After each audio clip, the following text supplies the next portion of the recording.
Kam sjell recetën e një turshie verore e cila përgatitet me speca dhe kos ose jogurt, një recetë e vjetër e gjyshëve tona, cila bëhet shumë e shijshme, përgatitet shumë shpejt dhe duhet të konsumohet brenda një jave. Filloj me përgatitjen. Fillimisht marrim speca. Specat nuk duhet të jenë speca jeshil, mirë po duhet të jenë kështu si të verdhë, të pjekur mirë, se për ndryshe turshia do të shton. Kur ta përgatitni këtë turshi, patjetër duhet ta përgatitni me përmasa më të vogla, pasi që duhet të konsumohet brenda javës. Gjatësinë së verës, këtë turshi e përgatitni më shpesh dhe me përmasa më të vogla. Marrim në fillim specat, i lajmë mirë dhe i pastrojmë. Dhe ja largojmë këtë pjesën e sipërme tek bishti. Gjithashtu ja largojmë farat. Specat nuk i prejmë kështu nga nësorët, pra duhet i lajmë kështu të plotë siç janë, vetëm se me shumë kujdes ja largojna gjithë farat. Farat i hedhin në njërin tjetër. Nuk duhet që të ngel asnjë farë për speca në brendësi, se më pas longu i turshis do del me fara, nuk do ketë një pamje të bukur. Kështu mundohem që t'i pastroj mirë dhe specat direkt i kalojna në tenxhere. Në këtë mënyrë veproj me të gjitha, duke ja largu pjesën e sipërme dhe fara. Përgatitja nuk ju merr shumë kohë, për 10 minuta bëhet përgatitja, do me thënë për gjysmë ore këtë turshi e keni gati, vetëm se duhet që ta lini që të ftohet, sepse nxehtë nuk konsumohet, kështu pak mundohem që t'i tundi dhe t'ja largoj gjithë farat në brendësi.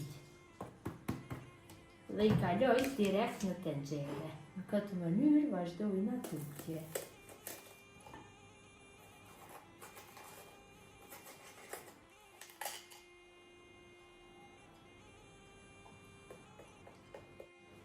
Gjithë specave ju kam largu bishtat, pjesën e sipërme dhe farat. Nëse doni, ju mund t'i pastroni përsëri me ujë nga mpresa e brendshme, mirë po nuk ka nevojë, ju mund të t'i pastroni sipas qefit juaj. Tash ju shtoj një lugë gjelle me krep.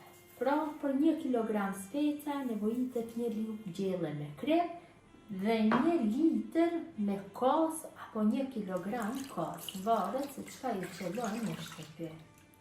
Shtojmë kështu 1 litër me jogurt. Mjaftueshëm është. Tenxherën e vendosi në zjarr. Kam harru që cek se mund ta përgatisni dhe me speca djegës dhe pa djegë këtë turshi. Varet se si dëshironi. Tash dhe i zjarrin dhe në temperaturë mesatare e lojmë kështu që masa të vlojë. Masa në tenxhere ka fillu që të vlojë. Tash në këtë temperaturë do zi për 15 minuta. Gjatë kohës së zirjes, specat do zbuten, do ju bje volumi dhe do mori një ngjyrë are. Pra për 15 minuta e zi masën, her pas here i rrëpollisim kështu specat derisa ato të zbuten mirë. Masa është zier për 15 minuta në temperaturë mesatare. Tash e largojna nga zjarri dhe lojna që të ftohet plotësisht dhe më njëherë do jetë gati për konsumim. E nxehtë nuk konsumohet asesi, ka një aromë jashtëzakonisht të mirë masa, ja si duket, vërtet ka një pamje të mrekullueshme. Tash e largojna nga zjarri dhe e lojmë të ftohet. Turshia shtohur dhe është gati për konsumim. Unë do e kaloj një kavanos që ta ruaj në frigorifer, sepse për ndryshe nëse e ruajmë në ambient dhome, do të hartohet dhe nuk mund ta konsumojmë, kështu në frigorifer do jetë shumë mirë. Marrim dhe i kalojmë kështu specat në kavanos.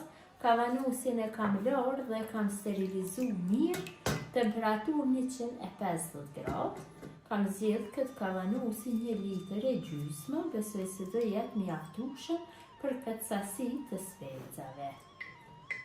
Si që vëreni, ka rall volumi i specave, më let bëhet palosja në kavanos. Fillimisht do i vendosi gjithë specat.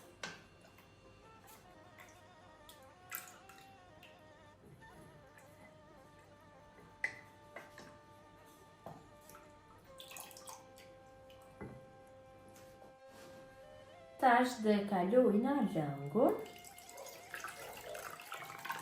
Vërtet nuk ju merr shumë kohë kjo turshi, do me thënë për përgatitje nevojiten shumë pak kohë dhe për këto dikon rreth 1 orë dhe keni gati këtë turshi për konsumim. Konsumohet në mëngjese, dreka, darka, shkon shumë me bukatuni, buknore, si lloj ngjyme, vërtet është shumë e shishme. Mund ta përgatitni gjatësinë së verës sa herë keni nevojë dhe dëshirë. Tash ja vendosi kapakun dhe e fus në frigorifer dhe konsumojnë brenda javës. Besoj si u ka pëlqyer motra dashura mënyra se si kam përgatit unë turshi verore me speca me kos, recetë e gjyshëve tona. Gjithë ju që e përgatisni në këtë mënyrë ju bëft mirë. Ju faleminderit që ndani kohë vazhdimisht për recetat e mia. Jepni komentet bukura, kurse ju që shikoni për herën e parë, ju lutem të abononi për recetat reja. Mirëmbëjtje nga sofra shqiptare deri në recetën e radhës.